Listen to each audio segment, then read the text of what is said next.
बिस्मिल्लाहिर्रहमानिर्रहीम।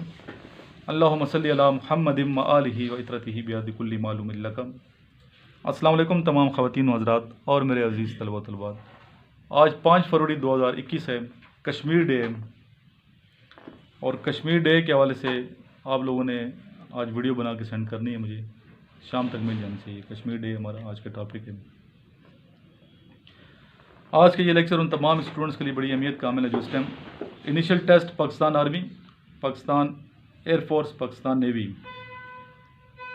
की प्रिपरेशन कर रहे हैं। इसके अलावा वो तमाम स्टूडेंट जो ISB के लिए प्रिपेयर हो रहे हैं, उनको चाहिए कि इस तमाम वीडियो को गौर से देखें, सुनें और आगे ज़रूर शेयर किया करें उन तमाम ग्रुप्स में जो आप लोगों के अपने ग्रुप्स हैं PMA के। PMA से मुराद जो PMA की प्रिपरेशन कर रहे हैं स्टूडेंट। सबसे आज मैं ऐसे करूंगा, आपको मैं आंसर नहीं दूंगा, ठीक? आंसर आपने खुद सर्च करने हैं। आज सिर्फ मैं क्वेश्चन बताऊंगा क्योंकि ये तमाम क्वेश्चन, इनके आंसर मैं कई बार लिखवा चुका हूं और ये तमाम क्वेश्चन अभी वो लिखवा रहा हूँ आपको जो 147 PMA लॉन्ग कोर्स में आ चुके हैं। इसलिए आंसर मैं नहीं दूंगा। आंसर आपने मुझे व्हाट्सएप करने मेरे नंबर पे 032391619161 पे। क्वेश्चन लिखने के बाद फिर हम बात करेंगे अल्लामा इकबाल पे। अल्लामा इकबाल के फ़लसफ़े खुदी के हवाले से अक्सर स्टूडेंट पूछते हैं कि क्या है फ़लसफ़े खुदी, हमें समझ नहीं आती, तो उस पर हम बात करेंगे। उसके बाद फिर डिस्कशन करवाएंगे स्टूडेंट से। डिस्कशन के बाद लेक्चरेट होगा और आखिर में दुआ मांगेंगे। पहला क्वेश्चन है, बनु नसीर कौन थे? क्वेश्चन नंबर 2, बलूचिस्तान की सबसे हाईएस्ट पीक कौन सी है? तीसरा क्वेश्चन, नेहरू रिपोर्ट की तारीख बताएं। क्वेश्चन नंबर 4, टोटल पाकिस्तान में जंगल कितने हैं, कितना एरिया है, कितने % जंगल हैं, जंगलात, forest. Number next, Pakistan China agreement यानी कि सीनो एग्रीमेंट कब साइन हुआ?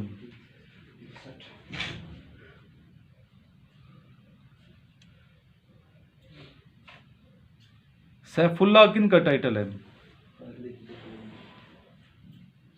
आप लोग मत बोले ना, ये स्टूडेंट, वो स्टूडेंट जो अभी सुन रहे हैं ऑनलाइन, उन्होंने आंसर देना है। आप लोगों को तो आते होंगे, नहीं आते तो फिर आपने नोट्स पढ़ लेने मेरे, ठीक है?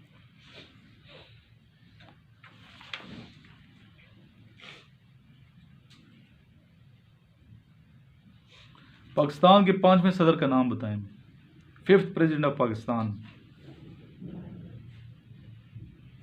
मस्जिद मोहब्बत खान किस शहर में है?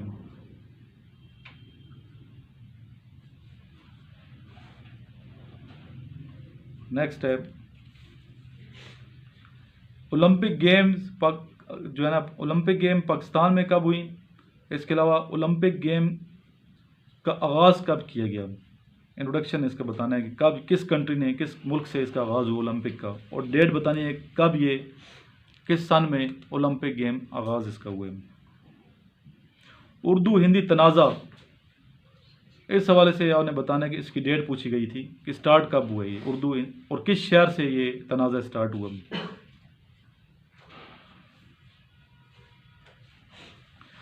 Abdurrahman Chughtai related with the art of, यानी किस फन से इनका ताल्लुक था अब्दुर्रहमान चुगताई का? हज़रत खालिद बिन वलीद रज़ी अल्लाह ताला अन्हु ने इस्लाम कब कबूल किया? किस मौके पे कबूल किया? ये भी क्वेश्चन आया है, कब कबूल किया और किस मौके पे कबूल किया। राजा गिद्ध किसका नावल है?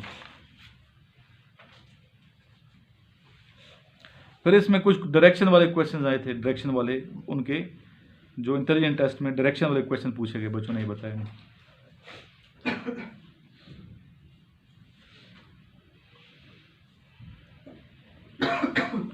क्रिकेट का वो कौन सा प्लेयर है जिसने अभी तक सबसे ज्यादा जो है स्कोर किए हैं? किस मुल्क से उसका ताल्लुक है? खंदक खोदने में कितने सहाबा किराम ने हिस्सा लिया? ग़ज़वे ओहद में कितने मुसलमान शहीद हुए?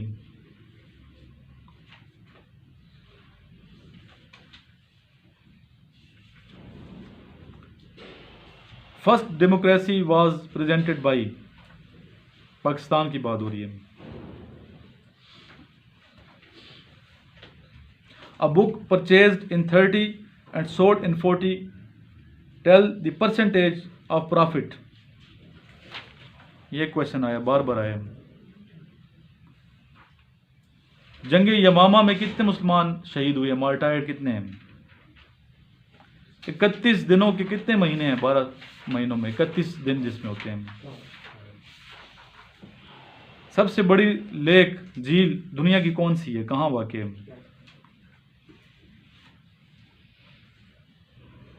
22/7 is equal to, if first day of month is Saturday, what will be 30th day of the month? ये क्वेश्चन बहुत आते हैं इस तरह के डे के।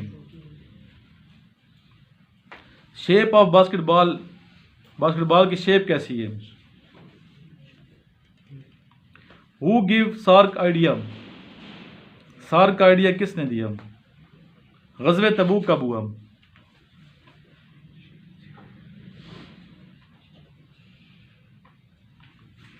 फर्स्ट क्रिकेट का वर्ल्ड कप कहाँ हुआ?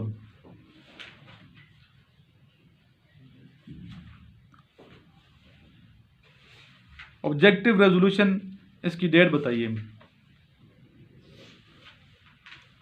Player of football who participated in 5 world cup.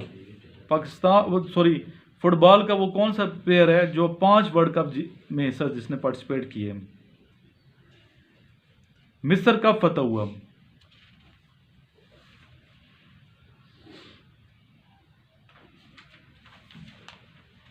Chagai hills location पूछी गई है। फातेह खैबर कौन है? ज़कात कब फर्ज हुई?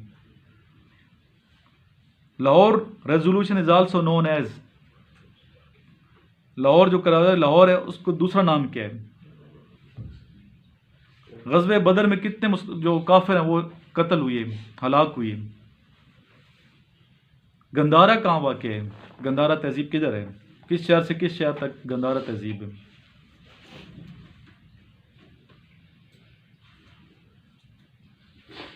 अबू जहल जो था कब ये मारा गया, कब इसे कत्ल किया गया?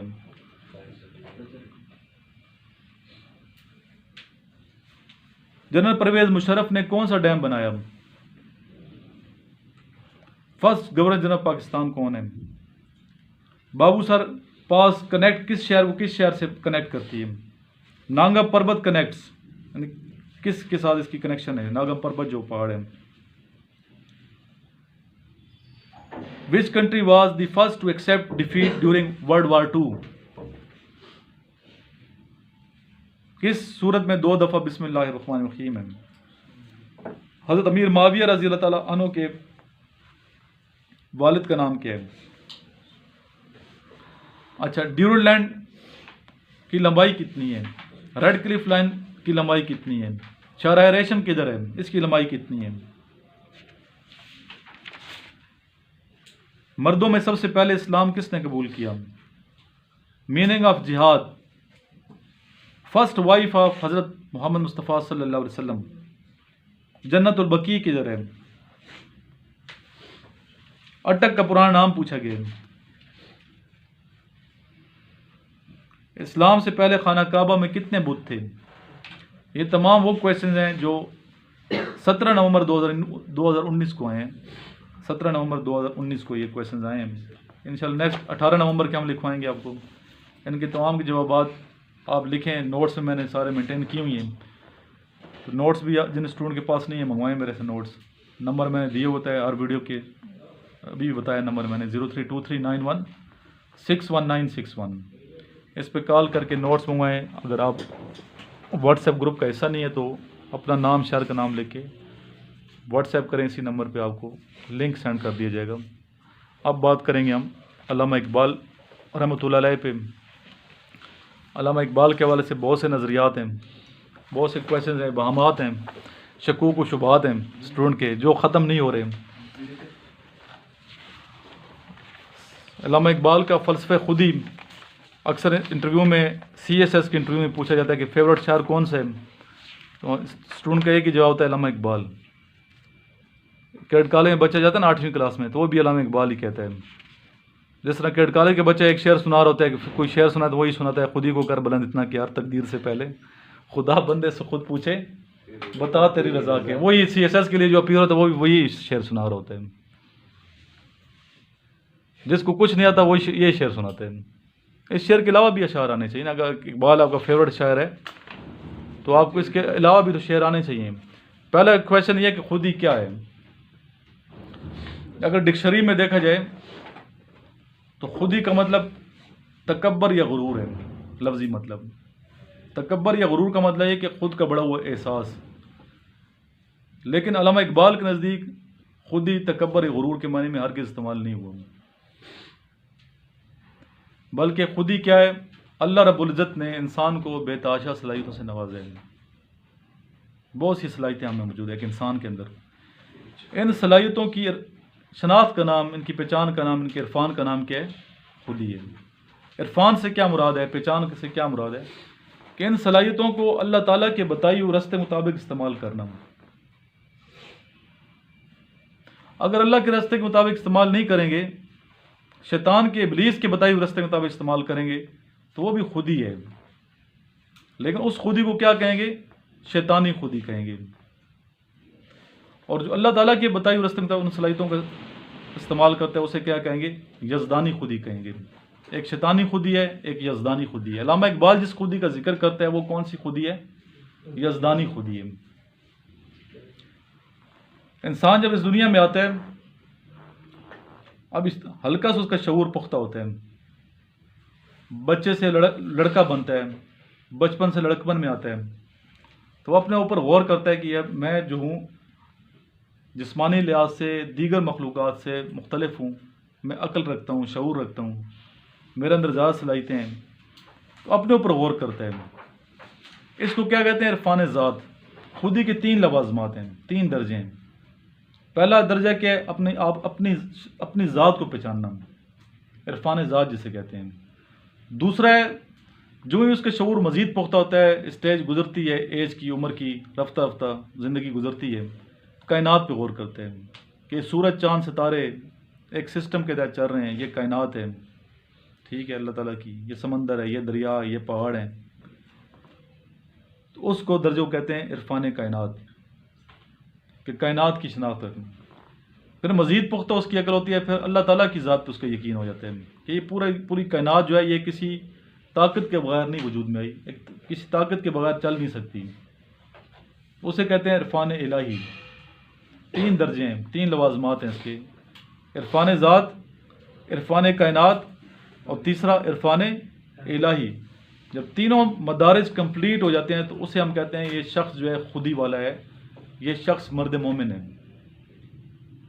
अल्लामा इकबाल ने जो नज़रिए पेश किए। तो हमें अपनी सलाहियतों, अल्लाह ताला ने जो हमें सलाहियतें दी हैं, अक्ल की सलाहियत है, बोलने की है, समझिए, उनको अल्लाह ताला के रास्ते मुताबिक इस्तेमाल करना है तो हम सिरात मुस्तकीम पे चले हुए हैं। जो हम दुआ मांगते हैं बार बार नमाज में, एहदिना सिरातल मुस्तकीम, अल्लाह ताला में सीधे रास्ते पे चला, सिरातल लज़ीना अनअमता अलैहिम, उन लोगों के रास्ते पे जिन पे तूने इनाम फरमाया, गैरिल मग़दूबि अलैहिम वलद्दालिन आमीन, ना कि उन लोगों के रास्ते पे जो गुमराह हुए हैं। तो गुमराहों के रास्ते से हमें बचा। इंसान गुमराह भी हो जाता है, अल्लाह ताला बचाए। बाद उसके अंदर शकूक शुबात ऐसे आ जाते हैं, वो दैरिया हो जाता है, वो गुमराही की तरफ चला जाता है जब तक उसके पीछे कोई टीचर उसका साथ ना हो, अच्छे टीचर का।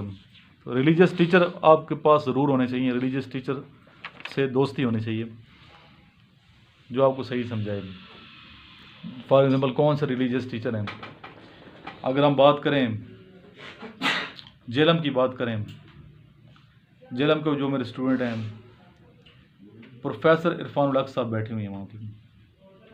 इरफानुल हक साहब टालियाँ वाले कॉलेज के पास बैठे हैं, बहुत बड़ी शख्सियत है माशाल्लाह, किताबों के मुसन्निफ़ हैं और लेक्चर देते हैं फ़ी सबीलिल्लाह, कोई डिमांड नहीं है।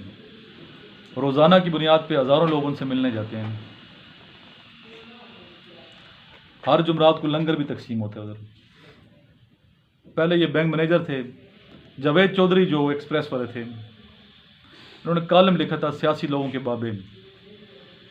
तो सियासी लोगों के नवाज शरीफ की जब बात की, मियाँ नवाज शरीफ का बाबा कौन है, तो फिर उन्होंने जिक्र किया था इरफान उल हक साहब का कि इनके पीर हैं ये, क्योंकि कलसूम नवाज़ उनकी मिसेस थी मियाँ नवाज शरीफ की। उन्होंने वो बुक शाये कराई हैं, उनकी किताबों पे कलसूम नवाज़ का नाम लिखा हुआ है। उनकी एक किताब अल्लाह समद, पढ़ने के काबिल है। एक किताब है वो शम्मा उजाला जिसने किया, बहुत अच्छे तरीके से समझाया। नमाज के बारे में जिस तरीके से उन्होंने हिदायत की, समझाया, वो हमारे शकूक व शुबात को दूर करते, बहुत आसान लफ्ज़ों में बात करते हैं, समझाते हैं। तो जेलम की ये बात इरफान उल हक साहब से आप मिलें। टालियाँ वाला कॉलेज के बाद एक बिल्डिंग है, काफ़ी बड़ा हॉल है, वहाँ पे ख़वातीन भी जाती हैं, वज़ाइफ भी वो बताते हैं, रूहानी इलाज भी करते हैं, और लास्ट में तकरीर होती है, नातें पढ़ते हैं, लंगर तकसीम होते हैं। तो ज़रूर इनसे मिलिए, एक अच्छे इंसान है। बैंक मैनेजर थे, बाद में अल्लाह ताला के उनके जहन में ये बात आई कि सूद है, तो उन्होंने उस नौकरी को लात मार दी थी, छोड़ दी थी, रिज़ाइन दे दिया था। रिज़ाइन दे के वो इस लाइन में आ गए। उनके जो टीचर हैं जिनसे उन्होंने फैज़ हासिल किया, अहमद रफ़ीक अख्तर साहब हैं, जिनकी तारीफ़ इरफान उल हक साहब करते हैं। इरफान साहब PTV पे आते रहते हैं, हर हफ्ते उनका प्रोग्राम भी आता है, दानिश्वर की बातें। अगर आप नहीं जा सकते तो नेट पे लिखेंगे इरफान उल हक साहब दानिश्वर की बातें, सामने आ जाएंगी। उनको ज़रूर सुना करें, बजाय आप टाइम इधर उधर ज़ाया करने के इरफान साहब को सुना करें, इंशाल्लाह बहुत कुछ सीखेंगे।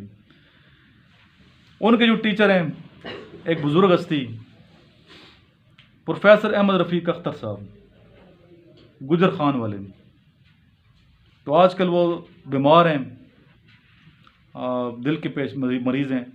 तो मार्च तक तो किसी से मुलाकात नहीं कर रहे, तो मैंने उनके करीबी रिलेटिव से पूछा है, मुलाकात नहीं कर रहे। मार्च में मुलाकात करेंगे।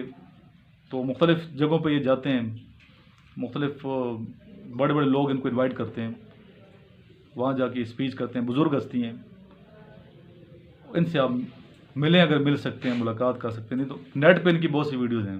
प्रोफेसर इरफान अख्तर साहब की, रफ़ीक अख्तर साहब की। इरफान साहब अपनी एक पहचान है, प्रोफेसर रफ़ीक अख्तर अपनी एक पहचान है, अपनी ज़ात में अंजुमन है। दोनों अच्छे लोग हैं, पढ़े लिखे लोग हैं, और गुत्थियाँ सुलझाते हैं काफ़ी, ठीक है। बड़े बड़ी दुनिया जाती है इनके पास मसाइल लेके। तो ये दो मैंने नाम लिए हैं। कासिम अली शाह साहब यंग हैं, मेरी एज के हैं, ये एक अच्छे इंसान है, being human being, is very nice person, motivational speaker हैं। तो लाला मूसा से इनका ताल्लुक़ है, गुजरात से। गुजरात में ये हैं, इनसे मुलाकात कर सकते हैं अगर मिलना चाहें, अगर वो टाइम दे तो। एक अच्छे इंसान है। इसके अलावा कामयाब लोग बहुत से हैं दुनिया में, कामयाब लोगों से मिलते रहना चाहिए, जो अच्छे दीनदार लोग हैं।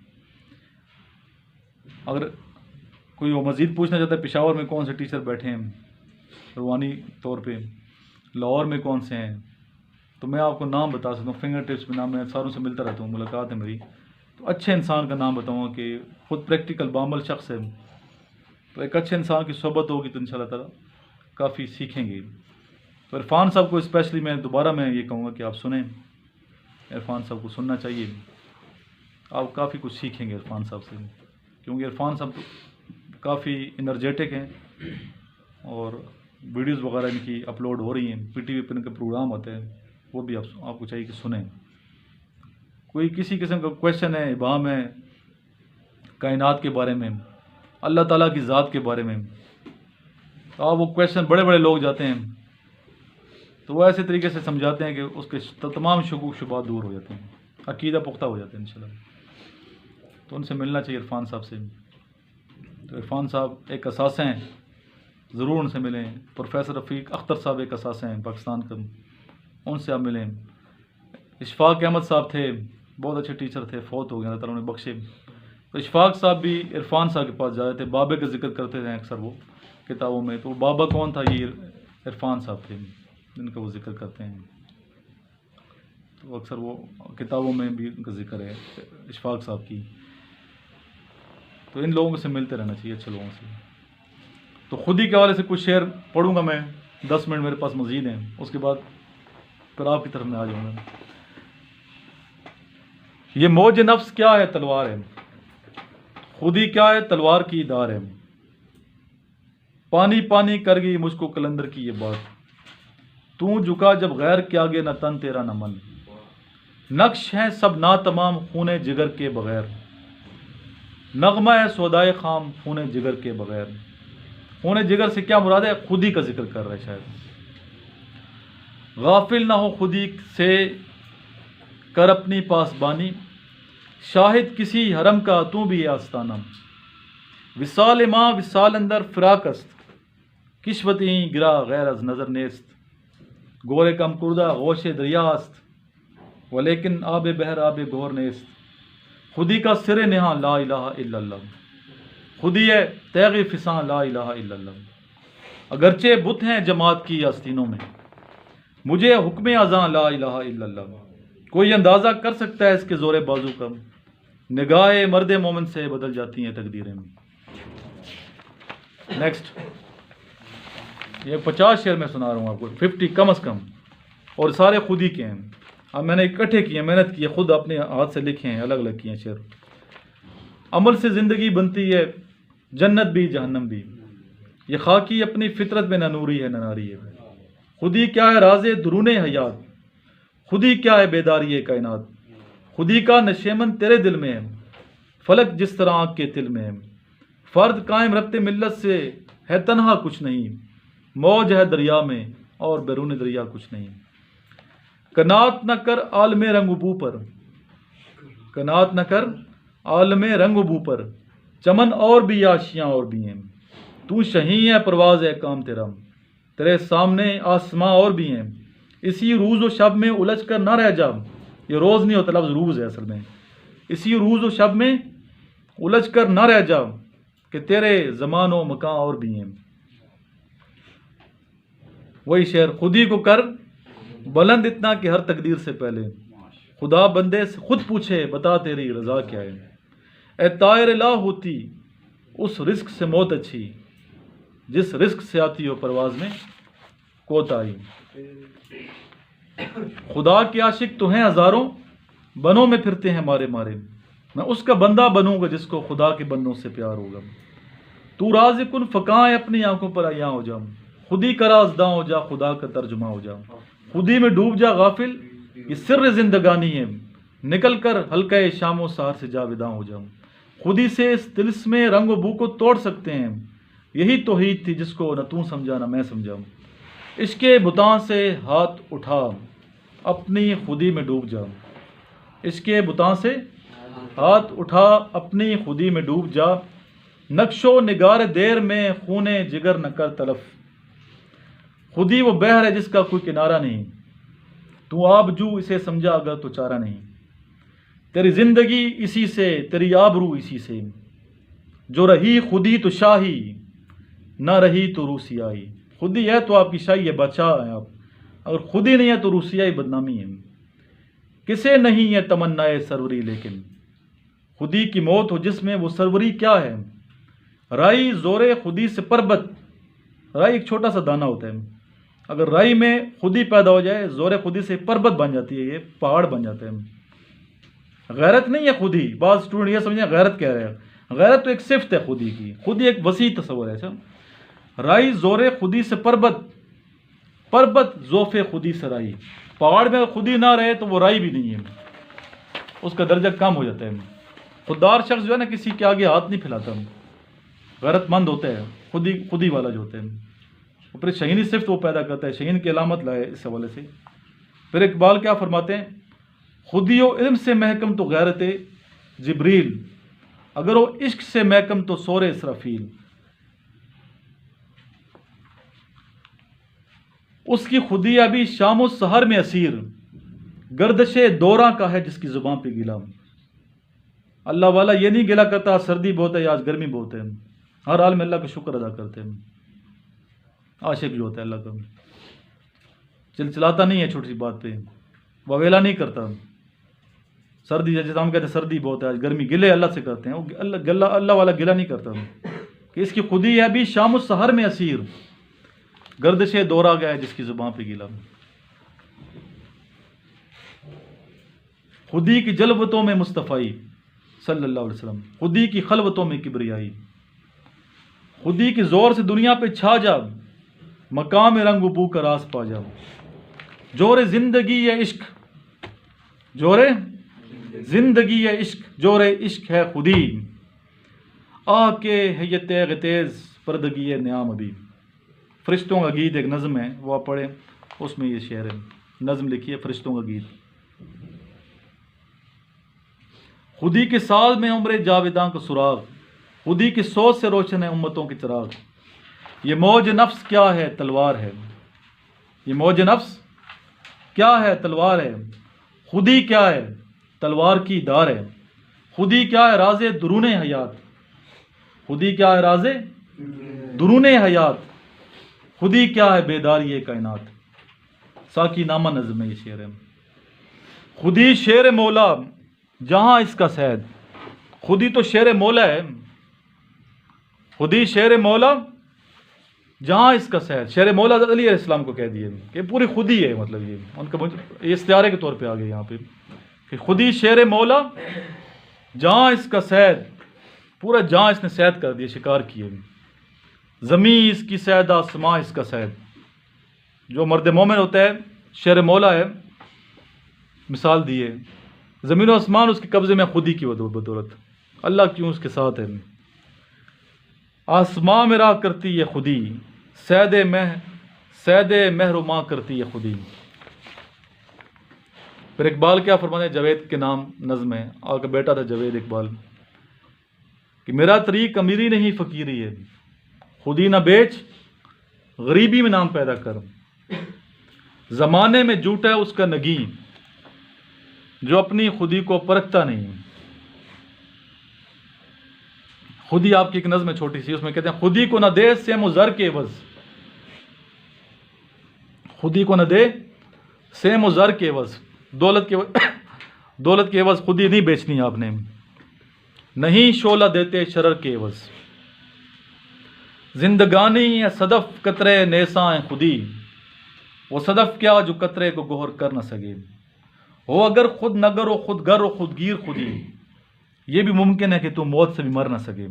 हयात अब्दी नज़्म है। असरार एक नज़म है असरार पैदा, उसमें फरमाते हैं उस कौम को शमशीर की हाजत नहीं रहती, और जिसके जवानों की खुदी सूरत फौलाद। जिस बंदे हकबी की खुदी हो गई बेदार, शमशीर की मानंद है बुरंदा बराक। अगर खुदी की हिफाजत करें तो ऐन हयात, न कर सकें तो सरापा फसून व अफसाना। तालीम के तेज़ाब में डाल इसकी खुदी को, जो बंदा जिसकी खुदी नहीं है उसको क्या तालीम हासिल करनी चाहिए, इल्म हासिल करना चाहिए। तालीम के तेज़ाब में डाल इसकी खुदी को, हो जाए मुलायम तू जिधर चाहे उसे फेर। बस लास्ट में 2-4 शेर पढ़ूंगा फिर आपकी तरफ मैंने आने में। तेरी खुदी में अगर इनकलाब हो पैदा, तेरी खुदी में अगर इनकलाब हो पैदा, अजब नहीं कि ये 4 सू बदल जाए। पूरी कायनात बदल सकती है। प्रॉब्लम यह है कि हम अपनी खुदी पैदा नहीं करते, इनकलाब पैदा नहीं करते। तकलीद से नकारा न कर अपनी खुदी को। हमने मगरबी तकलीद नहीं कर दिया, अंधाधुंध तकलीद उनकी मगरबी वालों अंग्रेज़ों की, क्योंकि हम तो अपनी एक शनाख्त रखते हैं, इस्लामी रवायत है हमारी कि तकलीद से नकारा न कर अपनी खुदी को, कर इसकी हिफाजत कि ये गोहरा गानम। नेक्स्ट इकबाल फरमाते हैं किसको, एक रुबाई है, मुसलमानों से कह रहा है इकबाल कि दुनिया काफिर आगे निकल गए, मुसलमान पीछे रह गए। वजह उसकी बता दी, उसकी वजह बता दी इस रुबाई में इकबाल ने कि वजह क्या है, कि तेरे दरिया में तूफान क्यों नहीं है, तेरे दरिया में तूफान क्यों नहीं है, खुदी तेरी मुसलमान क्यों नहीं है। अबस है शिकवे तकदीर यज़दां, तकदीर से हम शिकवा करते हैं, अल्लाह ताला ने जो लिखी है। अबस है फजूल है शिकवे तकदीर यज़दां, तू खुद तकदीर यज़दां क्यों नहीं है। खुद अपने आप को बेहतर का, जिस तरह फरमाते हैं उसमें इकबाल फरमाते हैं आखिर में जवाबी शिकवा का लास्ट शेर है कि मोहम्मद से वफा तूने तो हम तेरे हैं, ये जहाँ चीज़ है क्या लोहो कलम तेरे हैं। तो मसला ये है कि हम खुद अपने आप को बदलना नहीं चाहते, हम लकीर के फ़कीर उसी तरह ज़िंदगी गुजारते हैं जैसे दुनिया गुजार रही है। हमने कुरान मजीद के तालीमात को छोड़ दिया, हमने हुज़ूर पाक सल्लल्लाहु अलैहि वसल्लम के उसवे को छोड़ दिया, हम स्टडी नहीं करते, अमल नहीं करते, अमल वालों से दूर हैं। अमल वाले जो नेक लोग हस्ती हैं उनको हम बुरा भला नाउज़ बिल्लाह कहते हैं। फ़िरक़ों में बढ़ गए, तकसीम हो गए हैं, जिसकी आज बेचैनी, डिप्रेशन, लोग अक्सर पूछते हैं हमें ये परेशानी है, किसी ने जादू कर दी। जादू शादू नहीं होता, सोच बदलने की ज़रूरत है। आज सोच बदल लें, अपनी अमाल बदल लो, नेकी की तरफ आ जाएं, अल्लाह ताला से अटैचमेंट रख लें, तो इंशाअल्लाह तरक्की भी करेंगे, सुकून भी मिलेगा और एनर्जी भी आपके जिस्म में होगी। अल्लाह ताला रहमत भी करेगा आपकी तरफ। शर्त यह है कि सच्ची तौबा और हुज़ूर पाक सल्लल्लाहु अलैहि वसल्लम की ज़ात से अटैचमेंट, नबी पाक सल्लल्लाहु अलैहि वसल्लम से अटैचमेंट, सही अटैचमेंट। सिर्फ ज़बानी नहीं हमने दावा इश्क करना नबी पाक सल्लल्लाहु अलैहि वसल्लम से, अमली तौर पे करना, ज़कात भी देनी है, हमने सूद भी नहीं खाना। हम इरफान साहब जैसे पता चला कि यार ये तो बैंक की नौकरी जो है ना, इतना बड़ा अफसर, लात मारी उसको, ये सूद है, सूद अल्लाह के साथ जंग है, तो मैं नहीं करूँगा। ठीक है, कोई और अल्लाह ताला रिस्क लिखेगा। अभी अल्लाह ने रिस्क लिखा हुआ है ना, वो तो लोगों को भी इतना दिया अल्लाह ताला ने, उनको आवाम आती है बेताशा, हज़ारों लोग खाना खाते हैं। तो अल्लाह ताला की ज़ात से अगर मोहब्बत सच्ची है तो अल्लाह ताला हमें कभी भी ज़िंदगी में रुसवा नहीं करेगा। शर्त यह है कि अल्लाह ताला की ज़ात से सही मोहब्बत होनी चाहिए। अभी बेटा आपकी तरफ मैं आऊँगा, टॉपिक मैंने क्या दिया हुआ था, role of parents in children growth, वालदैन का रोल बच्चे की परवरिश में क्या है। इस पे हम पहले इंग्लिश में करवाएंगे, उसके बाद नेक्स्ट हम करेंगे उर्दू में। उर्दू का टॉपिक क्या है, क्या पाकिस्तान में नए सूबे बनने चाहिए या नहीं बनने चाहिए। जी, टॉपिक है role of parents in children growth. Okay, start up. अस्सलाम वालेकुम। Today the topic of our discussion is role of parents in growth of children. First of all, the family is a building block of society. Parents play an incredible role on development of child. Parents parents provide physical, emotionally, and biological importance to children, because this is the first thing. Child easily gets the sense of negativity because he has no experience. His parents tell him the right path and give him education about everything, because his parents are senior from him. So the thing is that father is the most important in a child development, because for every situation a child look his father for motivation, and mother is also important because it is a cause of caretaking and feeding. It's when the child take birth, the parents live life for themselves. They only think about their child. So this is my point of view. Thank you. Gentlemen, I agree with you. As you said, parents play a very vital role in his or her child growth. They try to work for their children and for his grooming. They decide good education institutions for him or her, and they want to let him in good society. They want to live in good society, so their children will also get good grooming. So in my point of view, parents play a vital role in their child's growth. I agree with both of you. As chess number said, parents are the building block of the society. Parents play a vital role to groom their children. As in Pakistan, that parents में शऊर भी आ गए कि that they. I totally agree with all of you that, as chess number 1 said, that parents are the building block of our children. On my point of view, I said that parents are the initiative instructor for their children, and Okay, gentlemen, I am I'm agree with majority of you, but my point is that in parents, mother is providing the main role of in a growth of a child. As we all know that mother is the first caretaker place of a child. Mother plays an important role as compared to father. Mother is a main character building block of a child. They prepare a child mentally, physically, emotionally strong. Whether what kind of a mother, that the same kind of the child will be. So as compared to both of mother and father, mother plays important role in the growth of a child. So Gentlemen, I am disagree with you because it's both can, with the help of both, a child be a successful person. Because parents give him optimal environment and give them discipline and it tell him each and every thing about their lives. So my point of view is that both are equally important for development of child.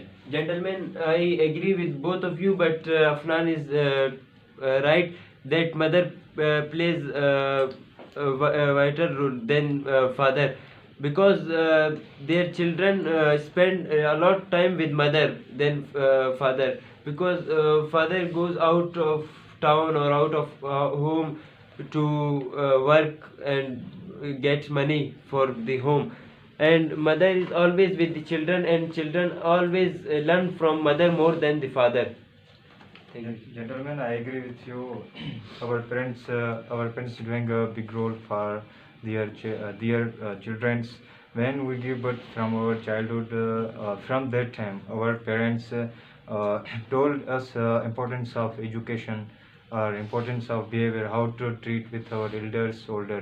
So everything is our parents, mother and father. That's it.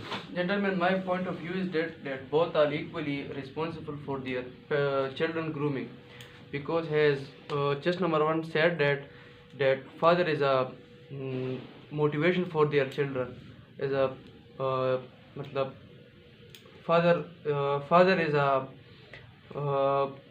favorite personality of their children, and mother is responsible for their feeding, their caretaking, and their some other things. Thank you.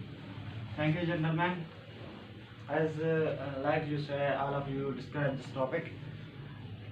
Every time I observing that you taking some negative and some positive points of the topic. That is not our idea to take some negative and positive topics and then discuss that. We should take the topic. We should take the topic generally and then discuss that. Our topic is how to should role Role of parents. Parents को किस तरह अपने जो है बच्चों को जो है एक जो कहते हैं परवरिश करने में किरदार अदा करना चाहिए. तो सबसे पहले उनको जो है इस्लाम की तरफ लाना चाहिए और दीन की तरफ राग़िब करना चाहिए. First of all their parents to duties to take their children to way of Islam. Then they give them basic rights of society and gives their education in best institutes and और उनको जो है माशरे के साथ चलना भी सिखाए. Thank you. Gentlemen, my point of view is that a father should groom a father should be father character should be motivational for his son or his daughter, and a mother character should be also be motivational. A mother duty is that his son or daughter should have good food, good health, good society, and father responsibility is that his child should have good society, good environment, good school studies. And we are Muslims, so our parents responsibility is that me or all of us should have Islamic studies. Thank you. Gentlemen, in my point of view, parents have a vital role in the grooming of their children. But including parents, mother and father, mother has a more important role than father, because how's the mother जैसे कि mother होगी उसी तरह बच्चा होगा. Gentlemen, Gentlemen, I am totally agree with you. जैसा कि आपने कहा कि वालिदा की जो वो होती है परवरिश जो है ना, मतलब आपने कहा कि जैसे वालिदा अपने बेटे को या बेटी को तरबियत देगी वैसा ही बेटा या पैदा होगा. Gentlemen, I agree with. Okay carry on. Sir सबसे बड़ी वो जो परवरिश की वो एक सर पेरेंट्स को चाहिए कि अपने बच्चों को एक अच्छे कॉलेज इंस्टीट्यूट में दाखिला करें, मतलब उनके एजुकेशन को सबसे पहले उनके एजुकेशन को मद्देनज़र करना चाहिए. और एक हमारा जो मुल्क है वो जो है ना एक इस्लामी मतलब आइडियोलॉजी की तरफ जा रही है सर, मतलब हमारे नज़रिया जो है ना इस्लामिक आइडियोलॉजी के बेस की तरफ है सर. और पेरेंट्स को चाहिए कि अपने बच्चों को जो है ना अच्छे मैनर्स मतलब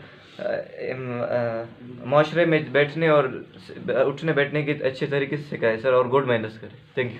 They really want to say that parents should give encouragement and motivational skill and give them knowledge to their child, and then he become a successful person. Because the parents never see that their child can see any hurdle in his life. So when they see this situation, they give knowledge to to their children, and then he become a successful person. Gentlemen, I agree with all of you, but you are turning the topic from other side. The topic is role of parents for in grooming of their children. You have to turn the topic, the difference between their responsibility of mother and father. That's not the topic. That topic is role of parent in their children. So in my point of view, you should interact with their topics, not for. Gentlemen, I agree with you. Then my point of view is our mother and father, like our mother is a great pivotal role for their children. When our fathers doing every time like a job, our father going anywhere like outside, then our mother face to face talking with us and explain everything with us. So my point of view, mother is mother. Thank you. Gentlemen, okay, but as just number one and Majid said that the topic is role of growth of children, parents' role in growth children. Yes, I am agree with you, but you are not getting our point. We are discussing the parents' role in the growth discussion of our children, but in between both roles, whether it's mother or a father, in them the mother plays the important role as compared to father. We are discussing that. You are not getting our point. I am agree with all of you, but you try to understand our point. That's what I'm going to say. Thank you, sir. Gentlemen, but that's not a topic that mother is a very role of father. Our topic is role of both Parents. role of both parents in their children. You turn the topic from the other side. You so- please give your Idea. your favorite idea. He already told about his turn. Gentlemen, Because you are differentiating between we are not parents. differentiating, we are giving the qualities of a mother No, and a it's mother. not a discussion. Discussion topic is responsibility of parents in growth of children. We don't want to discuss the We are giving responsibility our- of differentiate we are between giving parents. our mother points, you can responsibility give is your more points. than father, because the child catch Yeah. very fast in their childhood. And they interact more than the father with mother. They spend more time than father with the mother. Our point is that the child get more from mother than father, because father go outside and not spend more time with child. He spend less time than the mother. So mother grooming is more vital than father. Thank you. देखिए अब सब लोग अपनी जगह ठीक हो, लेकिन ये जो English. Okay, gentlemen, thank you. Let's finish the topic and continue to our next topic. Thank you. Of course, thank you. Next topic है कि पाकिस्तान में नए सूबे बनने चाहिए, नहीं बनने चाहिए तो क्यों बनने चाहिए, नहीं बनने चाहिए तो क्यों नहीं बनने चाहिए। Okay, start up. मेरे ख्याल से पाकिस्तान में नए सूबे नहीं बनने चाहिए। अगर बनना भी चाहिए तो सिर्फ ये गिलगित का सूबा बनना चाहिए, ताकि उनको भी बराबर के हुकूक मिल सके जैसे कि बाकी सूबों को मिलते हैं।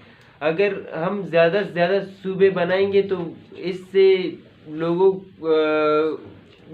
का दिमाग ही अलग साइड पे चला जाएगा कि हमारा भी अलग सूबा बनना चाहिए। हर शहर बोलेगा कि हमारा अलग सूबा बनना चाहिए।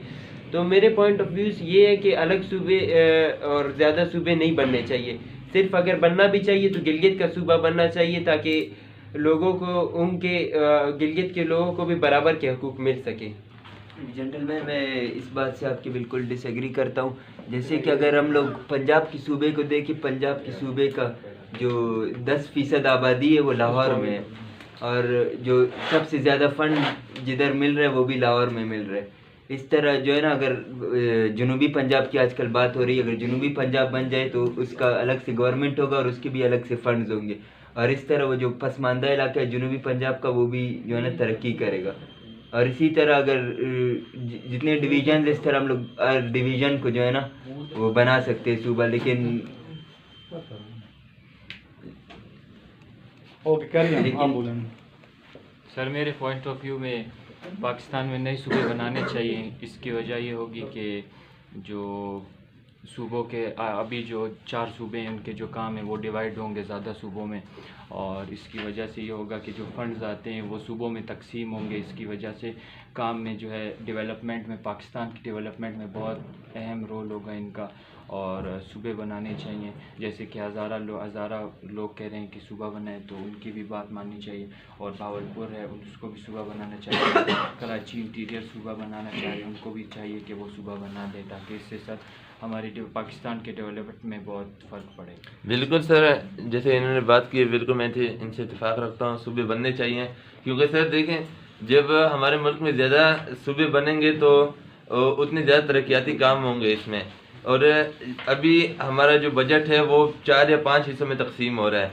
उसमें अगर देखा जाएगा सर, जहाँ पे ज़्यादा बजट मिल रहा है सर वहीं पे काम हो रहा है, बाकी जो इलाके हैं सर वो पस्त से पस्त हो रहे हैं, पीछे हो रहे हैं, बैकवर्ड हो रहे हैं। तो कहने का मकसद ये है कि जब बराबरी में सर फंड जब इनका तकसीम होगा तो उसमें फिर सारे तरक्याती काम होंगे, उसमें बल्दियाती काम होंगे, और यूनियन काउंसिल के ज़रिए सर और उनके सोशल वर्कर बढ़ते जाएंगे, और जो है पाकिस्तान एक बेहतरीन मुल्क बन जाएगा। जैसे कि हमने देखा है ईरान की आबादी हमसे कितनी कम है, उसके अंदर सूबे देखें सर, डबल ट्रिपल सूबे हैं। सऊदी अरब की आबादी टोटल हमारे सिंध जितनी है सर, उसके अंदर सूबे 31 सूबे हैं अगर हम देखें, और तरक्याती वो कितने हैं हमसे देखें अगर हमारा, तो उसके मामले में तो हमारे बिल्कुल 1% भी नहीं है हम उनके। क्यों? क्योंकि हमारे पास जो टेक्निकल दिमाग होना चाहिए वो नहीं है हमारे पास। अगर हम ये सूबे, अगर हमारी हुकूमत सूबे तकसीम कर देगी और सूबे बनाएगी तो इसमें और मुल्क का फ़ायदा है, इसमें आवाम का फ़ायदा है, इसमें और तालीमी इदारे बनेंगे, उसमें यूएन काउंसिल बनेंगे, उसमें फिर जो है और तरक्याती काम होंगे जो हमारे पाकिस्तान के लिए फ़ायदेमंद है। ये मेरा पॉइंट ऑफ व्यू। देखिए जी, सूबे वैसे सारे इधर कह रहे कि सूबे बना, और सूबे बनाना इतना जो है ना आसान काम भी नहीं है। और अगर हम लोग जो है ना सियासी माह से देखें तो जो पीपल्स पार्टी है इसको कराची में जो है ना इतनी वो नहीं है, मतलब इतनी अप्रोच नहीं है। ये जो अक्सर लाड़काना वगैरह जो है ना सीटें जीत रही है। तो अभी अगर कराची अलग से सूबा बन जाए तो इस तरह जो है ना पीपल्स पार्टी के हाथ से, जैसे कई सालों से उनकी हुकूमत है उसके लिए सिंध में, तो इस तरह जो है ना उनके हाथ से कराची निकल जाएगा। अभी कराची जो है ना उनकी उसमें नहीं है, अप्रोच में नहीं है। तो अभी आप पहले कराची को रोशनियों का शहर कहते थे, अभी अक्सर सुनने में आता है सूबे बिल्कुल बनने चाहिए। पाकिस्तान में सूबों की निहायत ज़रूरत है। क्योंकि जब सूबे बन जाएंगे तो फंड्स की जो अप्रोच है वो सब तक हो जाएगी। सही है। जैसे कि अगर सूबे नहीं हैं तो जो फंड है वो कुछ हद तक महदूद हैं। जैसे कि सूबे के बाद डिवीजन आते हैं, डिवीजन के बाद इजला आते हैं, इजला के बाद यूनियन काउंसिल आते हैं। ये जो फंड्स हैं ये बड़े शहरों तक तो पहुंच जाते हैं, लेकिन जो कबायली या जो पसमानदा इलाके हैं वहाँ तक पहुँचने में थोड़ी दुश्वारी पैदा होती है, क्योंकि वहाँ पे जो हुकूमत में जो उनके मेंबर्स हैं वो हुकूमत में नहीं है बल्कि अपोजिशन में है। और हुकूमत समझती है कि अगर उनको फंड्स दिए गए तो तरक्की करेंगे और उनकी जो है नेक्स्ट शायद में भी उनकी हुकूमत वो हो जाएगी। जैसे कि कुछ दीगर सूबों की जो सियासी पार्टियां वो कह रहे हैं कि पंजाब, जो जनूबी पंजाब है, पसमानदा इलाके हैं, वहाँ पे सूबे बनना चाहिए। अगर बिल्कुल वो पंजाब की बात कर रहे हैं तो वो कराची को अलग सूबा क्यों नहीं कर सकते?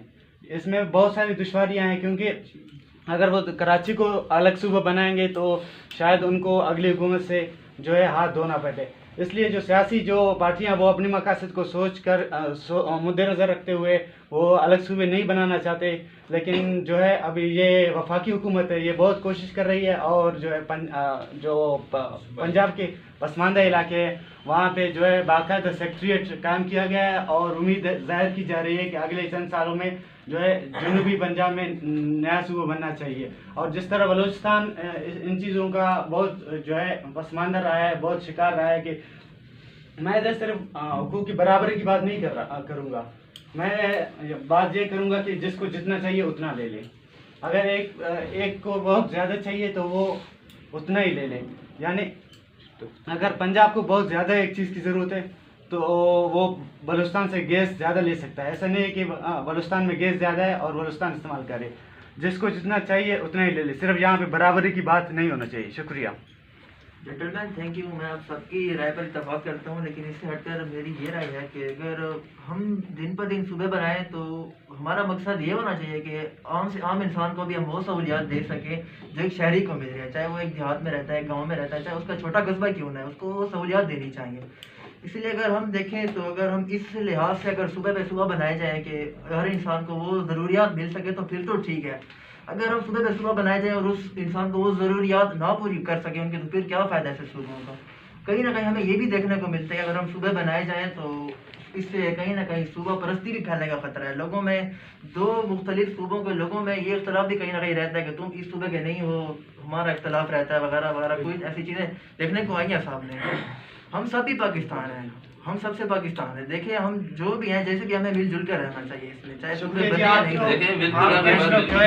खदशा जाहिर कर रहे हैं कि शायद पाकिस्तान टूट जाएगा और पाकिस्तान टूटने के इसमें जो है ज़्यादा खदशात है। ऐसी कोई बिल्कुल बात नहीं है। उसमें भी बहुत पॉइंट लेंगे, जैसे कि बांग्लादेश हमसे आज़ाद हुआ और उससे पहले हम जो है इंडिया से जो है आज़ादी हासिल कर चुके हैं। इस पर बहुत जो है रीज़न्स होते हैं, उसके बाद ये बनते हैं। ऐसा भी नहीं है कि हर एक को या उठ के सूबे देना चाहिए, हर एक को जो है अलग करना चाहिए। उस पर भी बड़े पॉइंट्स होते हैं, उनकी जो मुतालिबात होते हैं उनको भी मुद्देनज़र देख कर फिर उनको दिया जाता है। अभी जो है हम देख रहे हैं कि कराची और सिंध में, अंदरूनी सिंध में बहुत ही फ़र्क है। हम थर की तरफ जाए तो ऐसा लगता है कि हम अलग दुनिया में आए हैं, और कराची में जाए तो ऐसा लगता है कि बिल्कुल अलग दुनिया में है।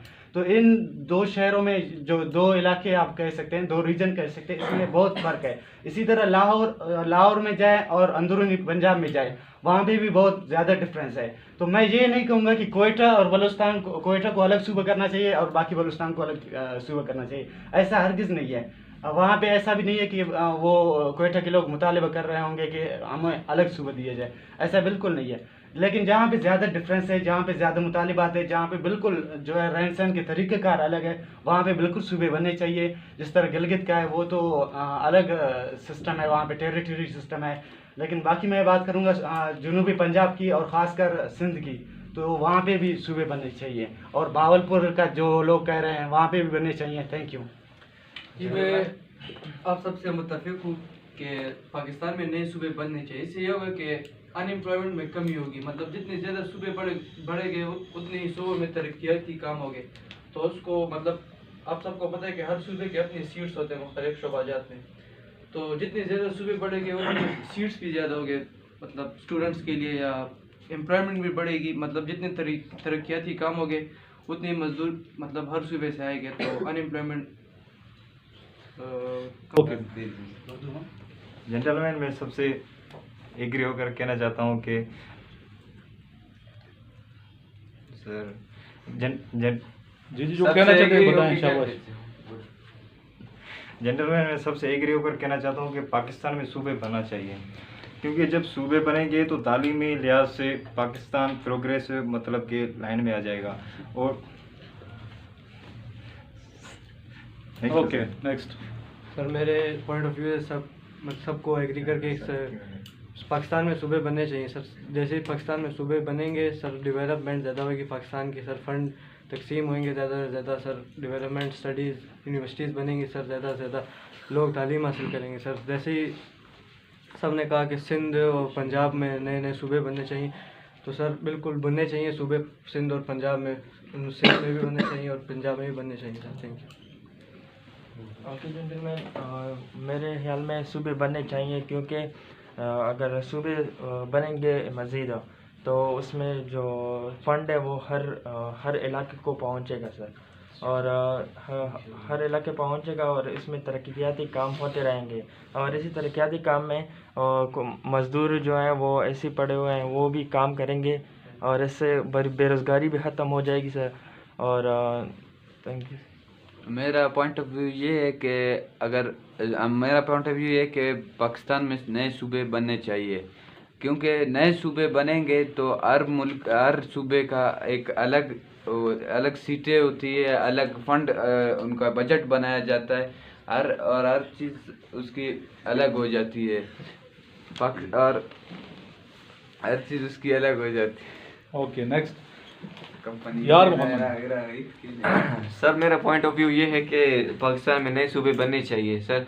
उससे ये है कि तरक्याती काम भी सर, मतलब डेवलपमेंट की काम भी शुरू होगी, और जो मजदूर जो बेरोज़गार बैठे हैं सर उनको भी रोज़गार मिल सकता है सर।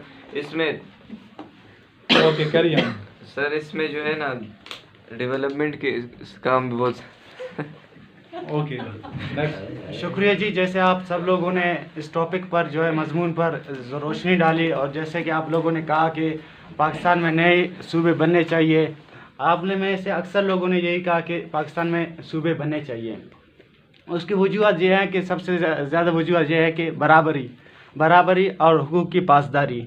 जब हम इन चीज़ों को मुद्दे नज़र रखते हुए हुकूक की पासदारी करेंगे और नए सूबों को अमल में लाएंगे तो शायद हमारा मुल्क जो है तरक्की की तरफ एक कदम आगे बढ़ जाएगा। और इनमें भी हम देख रहे हैं कि हुकूमत को काफ़ी दुश्वारी का सामना है, लेकिन हुकूमत के साथ आवाम भी यही कोशिश कर रही है कि पाकिस्तान में नए सूबे बनने चाहिए। शुक्रिया। Okay thank you so much. Last में हम करेंगे दुआ। दुआ से पहले लेक्चरेट है, मुझे याद आ गया। लेक्चरेट सबसे पहले वॉलंटियर खुद ब खुद आना है, अपना टॉपिक खुद बताना है, just 1 to 2 minutes। Assalamu alaikum gentlemen. Today my lecture topic is NGOs. Good. If I introduce about NGOs is non-governmental organizations. NGOs play a vital role for poor and needy peoples. They make free schooling, free education system, including schools, universities and colleges for the poor and needy peoples, poor students. They give free hospitality, including ambulances and free food stalls, free housing, free dresses, free clothing for poor and needy people. If we take the example of a big NGOs, we can take example of Sir Abdul Sattar Idi. He make a NGO company with the name of ED in 1957. They are working very well and they have ambulance service all over the world, a biggest ambulance service in the अभी world. थोड़ा सा अंदाज lecture वाला हो जाए। अच्छा आपने इनको समझाना है, ब्रीफिंग देनी है, ठीक है, इनकी तरफ देखना है, आई कांटेक्ट थोड़ा भी इम्प्रूव कर रहे हैं आप काफ़ी। और सबसे अच्छी बात ये, अभी सबसे पहले ये बच्चा है, क्या नाम है आपका? नेमत सबसे पहले आया, पहले पीछे हटता था, ये इसके लिए क्लैपिंग करो पहले। अभी आपने इनको लेक्चर देना है, ठीक है, सबको देख के लेक्चर देना है। Okay start. NGOs is working very well in our country, like they are providing free clothes, free hospitality, free schooling system for poor and needy people. Rich people give their zakats and their monies to NGOs, and NGOs are running with the support of we and rich peoples in Pakistan. So the big example I tell that Sir Abdul Sattar, they have work very well for their NGOs of name of ED. So now he is not alive, and their work, their NGOs are running. Okay, best good. in Thank you so much. Next. Assalamu alaikum, gentlemen. Today my topic is our hobbies. This topic is very important for us because it is asked by several times in the GTO's interview. So let's I say something about hobbies. Hobbies is something that which we do in free time. As you know, different people have different hobbies. Some people have hobbies are book reading and something.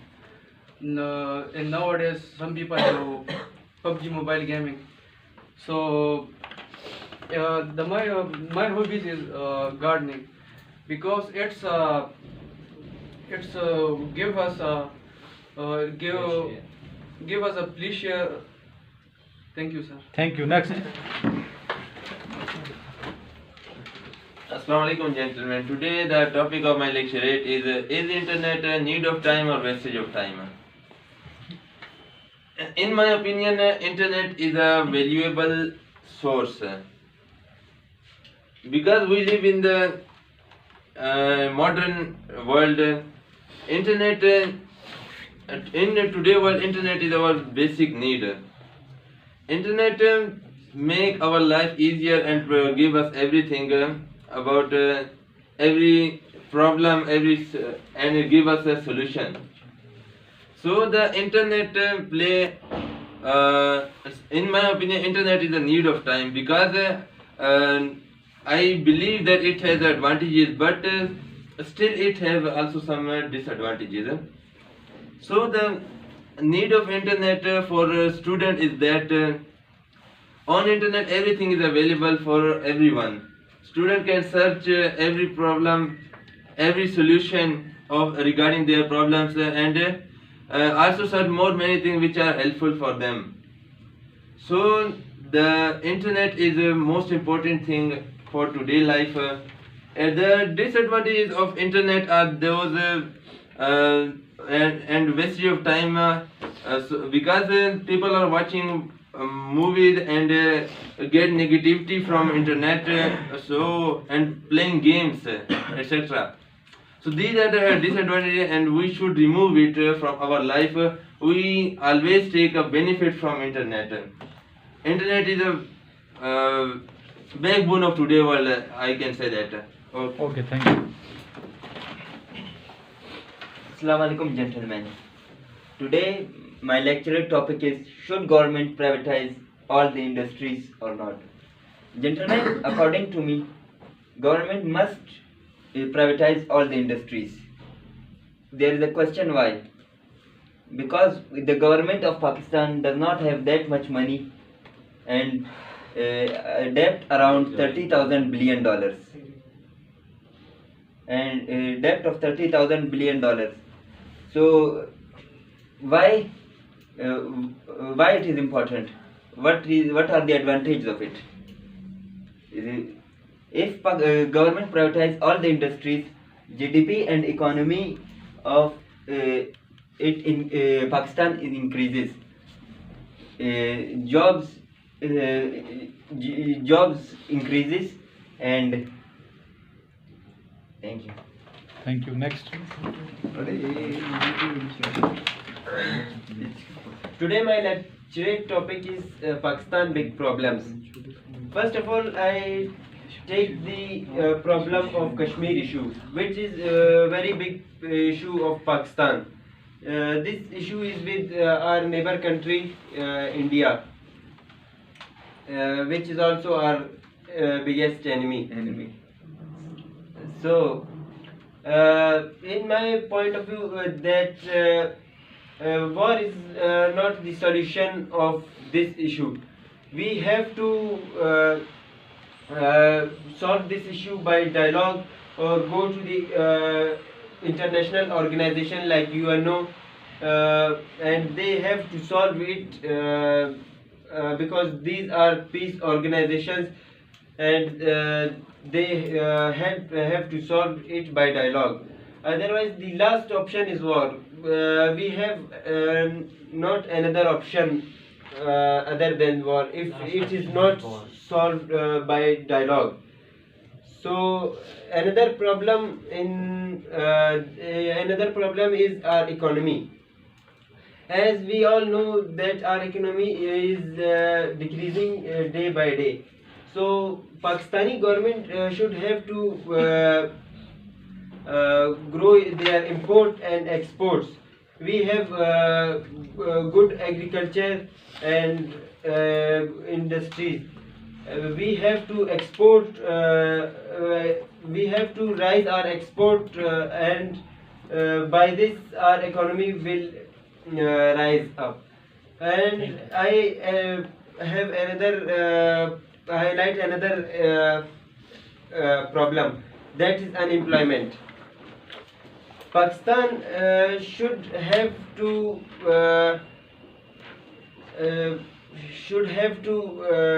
build. Okay, thank you. Next. Assalamu alaikum everybody. Today's my topic, coronavirus. As you know, coronavirus is dreadful disease in the world. So, because of coronavirus, whole world became spoiled. So, a lot of people passed away. A lot of people passed away from their beloved families in the world, as you know. And first of all, coronavirus start from China, and then in our Pakistan, first case appeared in our Pakistan 28 February 2020, because two people's gone to Iran. So when those are gone to Iran, then those are heard about coronavirus COVID-19. Then recently those are returned to Pakistan, and unfortunately both are covered with corona. So first one person a student belonged to Karachi, and second one from Islamabad. So cause of both are in our Pakistan, corona disease covered and harmful to all in our Pakistan. So I request to all, please make social distance between each other and not connect together as much. And cause of coronavirus, every education institute become off from long term, like 1 year in 2020 till now. So every person in during 2020, every institute became off. So every student enjoying the time, and those are like waste their time anywhere, everywhere. So thank you, sir. Next. Yes, yeah, Muhammad. Assalamu alaikum, gentlemen. Today my topic is Kashmir issue. Kashmir issue is one of the biggest issue in these days. So it is our responsibility to highlight the Kashmir issue. I say let's start voting in Kashmir issue, and let ask them, Kashmiri people too, they want Pakistan or India to live in. They also don't want to live in India. Why? Because they are economically damaged. They have been killed. Their life is too dangerous to live in India. I say, why India is doing this? I want to say the system, we should unite on this issue, and we should unite this issue, and then we easily reach conclusion of this issue. And we all Muslim countries like Pakistan, Iran, Afghanistan and other Muslim countries should be united and start talking about this issue, and then we reach problem of this issue, and we want to do something as soon as possible. Thank you. Next.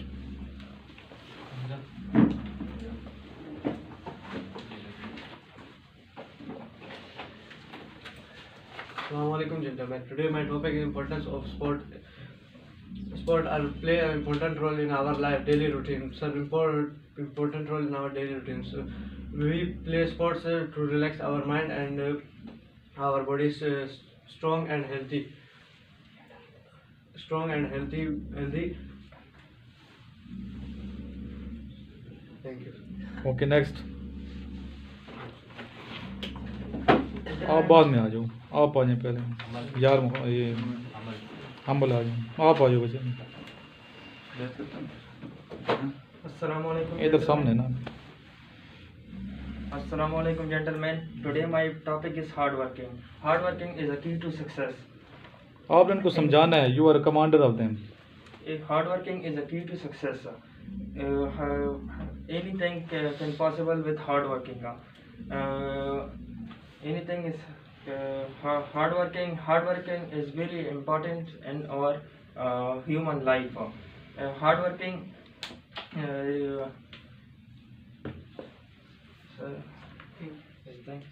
क्यों याद नहीं किया? Be prepare next time. Next hurry up हमल।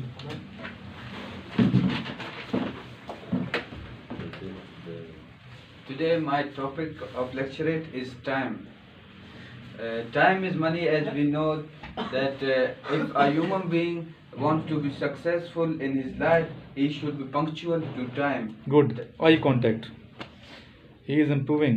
Time, he should be punctual to time, and if he wants to success, he should be punctual to time. Time is very important in our life.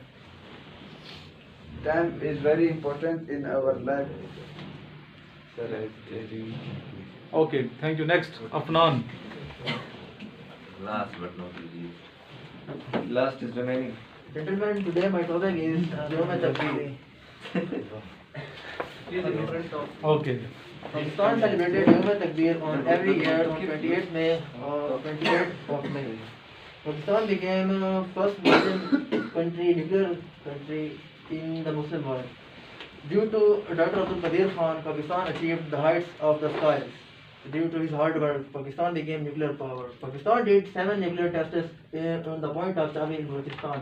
As a slap on Indian army, they did 5 tests while Pakistan did 7 tests in the point of Chavi in Balochistan. Due to this, Pakistan has a power in the world. As a nuclear power, they show that the Pakistan is a strong army that can face any enemy in the world that is harmful for the Pakistan. Thank you, sir. Thank you. Next. That's it. Amir Bajwai. Thank you, gentlemen. Today is our topic punctuality of time. Gentlemen, hard working and punctuality of time is part of our life. If a person Okay, बैठ। Thank you. No problem. Next time आपने prepare करना है। अच्छा, हर video next से अच्छी होनी चाहिए। आज की जो वीडियो ना पहले से बेहतर है। एक तो ये सही जगह बैठा हूँ मैं, रिकॉर्डिंग भी ठीक है और इसकी पिक्चर क्वालिटी पहले से बहुत बेहतर है। आज से वीडियो भी मत जाया करें क्वालिटी कैसी है। हमारा मकसद कोई वीडियो शूडियो बनाना नहीं है, मकसद ये कि नॉलेज आप तक पहुँचाना है। वीडियो बनाने में बंदा रख सकता था, अच्छे कैमरे सारे हो सकते हैं, तो इसका मकसद ये नहीं है कि यूट्यूब से मैं कमाई करूं, ठीक है, वो हमारा मकसद ये नहीं है। हमारा मकसद ये है कि नॉलेज आगे तक पहुंचाना। जो स्टूडेंट दूर दराज के हैं वो इन्हें देखें, इन बच्चों को जो यहाँ पढ़ते हैं आते हैं दूर दराज से सीखने के लिए। एक स्टूडेंट मुझे कहे मैं तो सर रहने वाला हूँ डीजी खान का। आप बेटा किधर से आए हो? ये कोयटा। आप किधर से आए हैं? कोयटा। आप किधर से आए हैं? कोयटा से। आप कहाँ से आए हैं? करक से। आप किधर से आए हैं? डेरा इसमाइल खान। आप कहाँ से आए हैं? सांगड़ से। आप किधर से आए हैं? मोहम्मद एजेंसी। कोयटा से। सिंध से। आप किधर से? आशिक से सर जी। खुशदार से बच्चे आए हुए हैं दूर दराज से। इतना दूर खुशदार या कोयटा जितना दूर है, चमन से स्टूडेंट आए हुए। डीजी खान तो इतना दूर नहीं है। तो स्टूडेंट यहाँ आते हैं सीखने के लिए आते हैं, सीखेंगे, मेहनत करेंगे, मोटिवेशन हवाले से मोटिवेट है। इनके पेरेंट्स इन्होंने यहाँ भेजे हैं तो मेहनत कर रहे हैं, हम इन्हें मोटिवेट भी करते हैं और आपके सामने हैं सारे। जो मेहनत करेगा इंशाल्लाह कामयाब हो जाएगा, जो मेहनत नहीं करेगा नाकाम हो जाएगा। सीधी सी बात है। जो मेहनत करेगा काम, इस वीडियो को देख करें, जो इम्प्रूव कर रहे हैं बच्चे आपके सामने हैं। कल जो बच्चे कामयाब होंगे वही बच्चे कामयाब होंगे जो संजीदा हैं। मैं और एक बात ये, दूसरी बात ये कि कोई काबिल नालायक नहीं होता। काबिल वो होता है जो मेहनत करते हैं, जो पढ़ते हैं। जो पढ़ेगा वो काबिल हो जाएगा, जो नहीं पढ़ेगा वो नालायक हो जाएगा। तो जो काबिल हैं वो पढ़ते हैं, मेहनत उन्हें टाइम दिए हुए। तो अपना टाइम ज़्यादा से ज़्यादा आपने यहाँ पे 2 घंटे की क्लास होती है, 2 घंटे में आपने बहुत कुछ सीखना है। इसके अलावा जो मेरे नोट्स हैं इनिशियल टेस्ट के, जो स्टूडेंट 148 की तैयारी कर रहे हैं, इन नोट्स को सही अच्छे तरीके से प्रिपेयर करें। अपने नोट्स बनाने हैं हर मंडे को नोट्स मुझे चेक कराने हैं, जो खुद आपने मेंटेन करने हैं। ठीक है, इसमें इस्लामियात भी होनी चाहिए, पाकिस्तान अफेयर्स भी होना चाहिए, जनरल नॉलेज भी होना चाहिए, मैथमेटिक्स के क्वेश्चन भी होने चाहिए, इंग्लिश की भी चीज़ें उसमें होनी चाहिए, ताकि कल ये ना कहो इंटरव्यू में, स्पेशली वो बच्चे जो ICB के लिए जाएंगे इंटरव्यू में, कि सर मुझे नहीं आता सॉरी। हर क्वेश्चन पे सॉरी करेंगे फिर भी सिलेक्शन नहीं होगी। कुछ ना कुछ तो आपने बोलना है ना, कुछ ना कुछ तो आना चाहिए। आपके लेवल की चीज़ें पूछी जाती हैं, कोई ये तो नहीं कि आपसे बहुत हाई लेवल PhD लेवल की पूछ रहे हैं। आपके FSC लेवल है, FSC लेवल की चीज़ें आपको आनी चाहिए। तो इसलिए आप मेहनत करें। फिजिकल जो फिट नहीं है अपने आप को फिट करें। डेली 2 घंटे 1 घंटा लगाया करें। कितने बजे जाते हैं आप लोग? डेली जा रहे हैं, ईमानदारी से जा रहे हैं जी। इंशाल्लाह मैं कोशिश करूँगा खुद भी आपके साथ मौजूद हूँ। मंडे को तो मैं होता हूँ, टेस्ट आपको लेता हूँ। अगर डेली हो सकता है तो इंशाल्लाह मैं खुद कोशिश करूँगा, क्योंकि आपको पता है मसरूफियात बाद ऐसी होती है, मैं नहीं जा सकता उस टाइम। तो मुझे ये पता है कि आप लोग जा रहे हैं, तो आप लोग जा रहे हैं, एक दूसरे को आपने बैकअप करना है। नहीं जाता जो स्टूडेंट वो अपना नुकसान खुद करते हैं। इसलिए साथ ही ग्राउंड है, इतना दूर रोड के परली साइड पे इतना बड़ा पार्क है, ग्राउंड है, उसमें पुशअप भी आप करते हैं, लगी हुई हैं पुशअप सेटअप के लिए, पाँव के अंदर डालने वाले। ठीक है, चिनअप के बार भी बनी हुई है। इसके अलावा इस्लामाबाद में जो इस्लामाबाद के स्टूडेंट बताते हैं, इसलिए दूसरे का फ़ायदा हो। इस्लामाबाद रावलपिंडी के जो स्टूडेंट हैं, कौन सा पार्क है मैडम? जापानीज पार्क है। और किधर उतरना है अगर मेट्रो पे जाएं तो? ये सर F6 की तरफ है जापानीज पार्क। पूछ लें किसी करीम पे चले जाएं, आप बाइकिया पे चले जाएं। अपना बाइक नहीं है तो आप बाइकिया करवा लें, ठीक है, या फिर आप मेट्रो में जा सकते हैं। तो वहाँ सुनने में यह आया कि वहाँ ऑब्स्टिकल्स लगी हुई हैं। देखिए हमने नहीं है, इंशाल्लाह जाएंगे, आज चले जाएंगे इंशाल्लाह, आज जाके देखेंगे, विज़िट करेंगे। अगर ऑब्स्टिकल्स अच्छे हैं तो आप वहाँ प्रैक्टिस ऑब्स्टिकल्स की करें, सारे करें सर। सिर्फ ये नहीं कि ISB वाले बच्चे, बल्कि इनिशियल की तैयारी करने वाली प्रैक्टिस करें। वहाँ जाके सारे चले जाएँ जापानीज पर। एक तो सैर की सैर हो जाएगी, साथ आपकी एंजॉयमेंट हो जाएगी, और साथ ऑब्स्टिकल की प्रैक्टिस भी हो जाएगी। बात आई है समझ। आखिर में दुआ मांगते हैं अल्लाह ताला की ज़रूर। कोई क्वेश्चन है इस हवाले से आज के लेक्चर का? किसी किस्म का इबाम है तो पूछ सकते हैं। दुरूद ही पढ़ लेंगे। अल्लाहुम्मा सल्ली अला मुहम्मदिन व अला आलि मुहम्मदिन कमा सल्लैता अला इब्राहीम व अला आलि इब्राहीम इन्नका हमीदुम मजीद। अल्लाहुम्मा बारिक अला मुहम्मदिन व अला आलि मुहम्मदिन कमा बारकता अला इब्राहीम व अला आलि इब्राहीम इन्नका हमीदुम मजीद। या इलाही हमें तमाम ताकतें नसीब फरमा दे, अता कर दे यार। जिस्मानी ताकत भी अता कर, बोलने की ताकत भी अता कर, सोचने समझने की ताकत भी अता कर दे या इलाही। या इलाही हमें कुरान मजीद पढ़ने की ताकत भी नसीब फरमा, कुरान शरीफ को समझने की ताकत भी नसीब फरमा दे। या इलाही हमें अच्छे ख़ैरात, अच्छे जज्बात को दूसरों तक शेयर करने की ताकत भी नसीब फरमा दे। हमारा सीना या इलाही खोल दे, हमारी ज़बान भी खोल, नेकी की तरफ दावत देने वाला बना, खुद भी नेक काम करें, दूसरों को भी अच्छाई की तरफ दावत देने वाला बना दे यार। नेक लोगों की सोबत नसीब फरमा दे यार। यार हम सबको दुनिया और आखिरत में कामयाबी नसीब फरमा दे। रब्बना आतिना फिद दुनिया हसनतुम व फिल आखिरति हसनतुम व किना अज़ाबन नार व किना अज़ाबन नारी व किना अज़ाबल कब्री व किना अज़ाबल हश्री व किना अज़ाबल यौमिल मीज़ान। या इलाही करम फरमा दे। रब्बी जअलनी मुकीम अस्सलाति व मिन ज़ुर्रियती रब्बना व तक़ब्बल दुआ रब्बना इग़फ़िरली व लिवालिदी व लिल-मुमिनीना यौम यक़ूमुल हिसाब। रब्बना आतिना फिद दुनिया हसनतुम व फिल आखिरति हसनतुम व किना अज़ाबन नार वकीना अज़ाबन नार वकीना अज़ाबन नार। या अली करम फरमा दे, रहम कर दे यार, दुनिया और आखिरत में कामयाबी नसीब। या हु हादी रब्बी ला तज़र अलल अर्दि कौमन ज़ालिमीन। या हु हादी रब्बी ला तज़र अलल अर्दि कौमन ज़ालिमीन।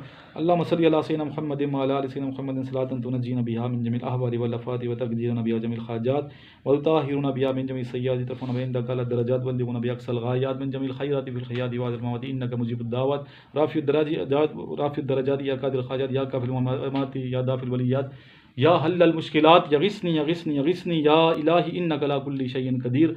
अल्लाहुम्मा सल्लि अला सय्यिदिना मुहम्मदिन नबिय्यिल उम्मी व अला आलिहि व सल्लम तस्लीमा सल्लल्लाहु तआला अलैहि व आलिहि वसल्लम। एक वजीफ़ा मैंने किसी ने अता की है, वो मैं आपको बता। दुरूद शरीफ दिन में पढ़ें किसी भी टाइम, चलते फिरते कितनी दफ़ा? 11 मरतबा।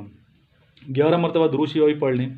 सल्लल्लाहु अलैहि वसल्लम सल्लल्लाहु अलैहि वसल्लम सल्लल्लाहु अलैहि वसल्लम सल्लल्लाहु अलैहि वसल्लम जज़ल्लाहु अन्ना सैयदना मुहम्मद सल्लल्लाहु अलैहि वसल्लम बिमा हुवा आलू अल्लाहुम्मा सल्लि अला मुहम्मद व आलिहि व इत्रदी बियदि कुल्ली माल मिलक सल्लल्लाहु अलैहि वसल्लम सल्लल्लाहु अलैहि वसल्लम सल्लल्लाहु अलैहि वसल्लम सल्लल्लाहु अलैहि वसल्लम अल्लाहुम्मा सल्लि अला मुहम्मद व आलिहि व इत्रदी बियदि कुल्ली माल मिलक। 100 दफ़ा आपने पढ़ना है हामीम ला युनसरून, हामीम ला युनसरून, हामीम ला युनसरून, हामीम ला युनसरून। ये 100 दफ़ा पढ़ें। वीडियो में यहाँ रोकता हूँ। 100 कमा सल्लल्लाहु तआला इब्राहीम व अला आलि इब्राहीम इन्नका हमीदुम मजीद। अल्लाहुम्मा बारिक अला मुहम्मद व अला आलि मुहम्मद कमा बारकता अला इब्राहीम व अला आलि इब्राहीम इन्नका हमीदुम मजीद। 100 दफ़ा हमने पढ़ा है हामीम ला युनसरून।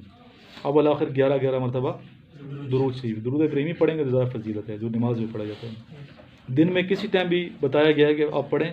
जो मुश्किलात है, परेशानी है, किसी किस्म की उलझन है, तकलीफ, जो ख्वाहिश है, ठीक है, उस हवाले से पढ़ के दुआ करें अल्लाह ताला के हुज़ूर सदके दिल से ये वजीफ़ा करें, इंशाअल्लाह गैबी मदद होगी, अल्लाह ताला मसला हल करेगा। और दूसरों के लिए भी हमने दुआ मांगनी है। अल्लाहुम्मा सल्लि अला मुहम्मद व आलिहि व इत्रदी बियदि कुल्ली माल मिलक जज़ल्लाहु अन्ना सैयदना मुहम्मद सल्लल्लाहु अलैहि वसल्लम बिमा हुवा आलू। या जो वजीफ़ा पढ़े हमने हामीम ला युनसरून का दुरूद शरीफ पढ़े, इसको अपनी बरगाह में कबूल मंजूर फरमाए। इसका सवाब नबी पाक सल्लल्लाहु अलैहि वसल्लम की बरगाह में हम हदियतन तोहफ़तन पेश करते हैं। या अली अपनी मोहब्बत के तहत बढ़ा चढ़ा के पेश फरमा दी हुज़ूर पाक सल्लल्लाहु अलैहि वसल्लम की तरफ से। इसका सवाब जितने मुसलमान शहीद हो गए हैं, जितने मुसलमान फ़ौत हो गए हैं, और क़यामत तक जितने मुसलमान शहीद और फ़ौत होंगे बशमूल हमारे, या रब पहुँचा दे। ख़ास खातून जन्नत हज़रत फ़ातिमा ज़हरा रज़ी अल्लाह ताला अन्हा को पहुँचा दे। सैयदना हज़रत अबू बकर सिद्दीक़ रज़ी अल्लाह ताला अन्हु, सैयदना हज़रत उमर फ़ारूक रज़ी अल्लाह ताला अन्हु, सैयदना हज़रत उस्मान गनी रज़ी अल्लाह ताला अन्हु, सैयदना हज़रत अली करमुल्लाह वजह, सैयदना इमाम हसन रज़ी अल्लाह ताला अन्हु, सैयदना हज़रत इमाम हुसैन रज़ी अल्लाह ताला अन्हु को पहुँचा दे। या अली जितने वाक़े करबला में शोहदा हैं उनको खुसूसन पहुँचा दे। या अली जो पाकिस्तान आर्मी नेवी एयरफोर्स में जो हमारे शहीद हैं, स्पेशली यंगस्टर जो बच्चे शहीद हुए हैं, अब्दुल मईद जो मेरे स्टूडेंट शहीद हो गए, इसका कैप्टन जो स्टूडेंट शहीद हो गए हैं, या अली इन सबको, जुनैद कैप्टन है स्वाबी में शहीद हो, उनको पहुँचा के उनको रूह पहुँचा दे। या अली लेफ्टिनेंट अब्बास को पहुँचा दें। या अली जितने हमारे स्टूडेंट्स स्पेशली शहीद हो गए हैं उनके लिए स्पेशल मैं दुआ गो हूँ, इनके दर्जात बुलंद फरमा दे यार, इनके वसीले से हमारी बख्शिश फरमा दे, आमीन। इनकी शहादत को कबूल फरमा, इनकी शहादत के सदके या अली हमारी बख्शिश फरमा दे, आमीन आमीन। या दुनिया और आखिरत में कामयाबी नसीब फरमा दे, आमीन आमीन। इन तमाम बच्चों को जो मुसाफिर हैं सारे, इन तमाम मुसाफिर बच्चों को कामयाबी नसीब फरमा दे, आमीन आमीन। अल्लाहुम्मा सल्लि अला मुहम्मद व अला आलि मुहम्मद कमा सल्लैता अला इब्राहीम व अला आलि इब्राहीम इन्नका हमीदुम मजीद। अल्लाहुम्मा बारिक अला मुहम्मद व अला आलि मुहम्मद कमा बारकता अला इब्राहीम व अला आलि इब्राहीम इन्नका हमीदुम मजीद।